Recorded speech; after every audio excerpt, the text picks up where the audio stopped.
Hello বন্ধুরা, সবাই কেমন আছো? আশা করছি অনেক ভালো আছো আর আমিও অনেক ভালো আছি। পাপাই পাখি লাইফস্টাইলে অনেক অনেক স্বাগত। আর তোমাদের সাথে বলেছিলাম যে আমি রথের মেলাটা ব্লগ শেয়ার করব। জানি রথের মেলা অনেক দিন আগেই শেষ হয়ে গেছে, বাট আমার শরীর অসুস্থ থাকার কারণে আমি ভিডিওটা তোমার ঠিকঠাক করে এডিট করে উঠতে পারিনি, তাই তোমাদের সাথে ভিডিওটা শেয়ার করতে পারিনি। তো আজকে আমি সেই ভিডিওটাই তোমাদের সাথে শেয়ার করব।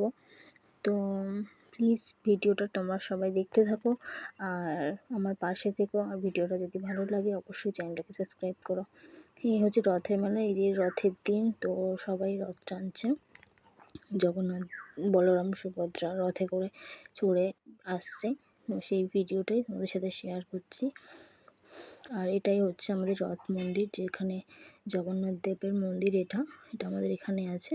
তো ঠাকুর নেই, ঠাকুর তো রথে দেখে নিলে রথের মধ্যে। তো এটাই হচ্ছে আমাদের রথের মন্দির। ভিডিওটা দেখো। আর আমি এখানে একটু ঠাকুরের ওখান থেকে একটু প্রণাম করে নিয়েছিলাম, নিয়ে বেরিয়ে পড়েছি। তো আর এই যে তোমাদের দাদা ভাই এই যে রথ টানার জন্য দাঁড়িয়ে আছে। আর এত ভিড় হয়েছিল, ও তো দাঁড়াতেই ঠিক করে পাচ্ছিল না। তো এই যে রথের দড়ি ধরে একটু টেনে ঠাকুরকে প্রণাম করে বেরিয়ে গেছিলো। তারপরে এই হচ্ছে আমাদের মেলার মধ্যে একটু চারিদিকে ঘুরছিলাম, ঘুরে দেখছিলাম, কিছু জিনিসপত্র কিনেছি। তো এখান থেকে কিছু কেনাকাটি করে তো সাংসারিক জিনিসপত্রই কিনেছি। তো তারপর দেখো মেলাটা ঘুরে দেখো। তো আমরা একটু বিকেলে গিয়েছিলাম, একটু ফাঁকা ছিল। তো তারপরে এই ছবিটার দোকানে গিয়ে কিছু ছবি কিনেছিলাম, তো সেটা তোমাদের সাথে শেয়ার করব। দেখো কোন ছবিটা কিনেছি সেটাও তোমরা এই ভিডিওতে দেখতে পাবে। তো খুব সুন্দর ঠাকুরের ছবি, রাধাকৃষ্ণের ছবি, অনেক শিব ঠাকুরের ছবি, মা তারার ছবি। তো এই যে দেখো আমার হাতে যে ছবিটা দেখছো, এটা আমি কিনেছিলাম। এটা খুব সুন্দর। তো এটা আমার খুব পছন্দ হয়েছিল, এটাই ও পছন্দও করে দিয়েছিল, এটা কিনে নিয়েছিলাম। তো তারপরে এই দোকানটাতে এত সুন্দর জিনিস, আর প্রাইসটাও অনেক কমই ছিল। তো এইগুলো দেখছিলাম। তারপর বাড়ি চলে এসেছি।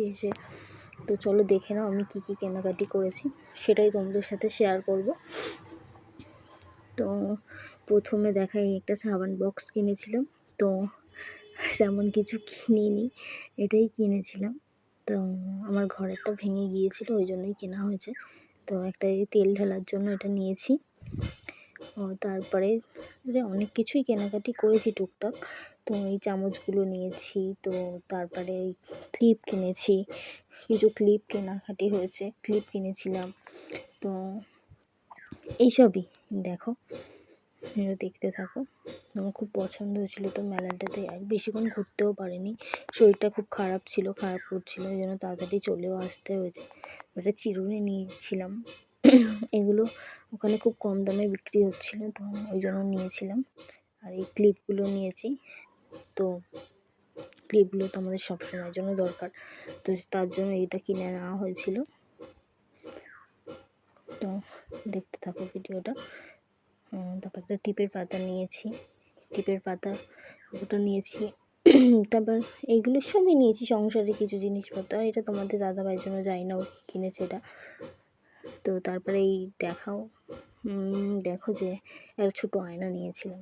তো আয়নার একটা ছুরি নিয়েছিলাম যে ফল টল কাটার জন্য। তারপরে এই যে টিটগুলো চুলকাল বা কিছু হলে এটা কিনেছিলাম। তারপরে মেন যে জিনিসটা সেটা হচ্ছে তোমাদেরকে দেখাবো, যেটা তুমি দেখেওছো তোমরা ভিডিওতে। তো এই দুটো ঝোড়া কিনেছিলাম, যেটা হচ্ছে তরকারি ভর্তা চাপা দেওয়ার জন্য। তারপরে মেন এই যে যেটা আমি নিয়েছিলাম ওই ফটো ফ্রেমের দোকান থেকে খুব সুন্দর জিনিসটা, আমার খুব প্যাকেজিংটা খুলে ফেলেছিলাম বাড়িতে এসে মাকে দেখানোর জন্য। এই যে দেখো বাচ্চা রাধাকৃষ্ণ একটা গরুর উপরে বসে আছে, খুব সুন্দর। এটা এখনো ঘরে টাঙানো হয়নি,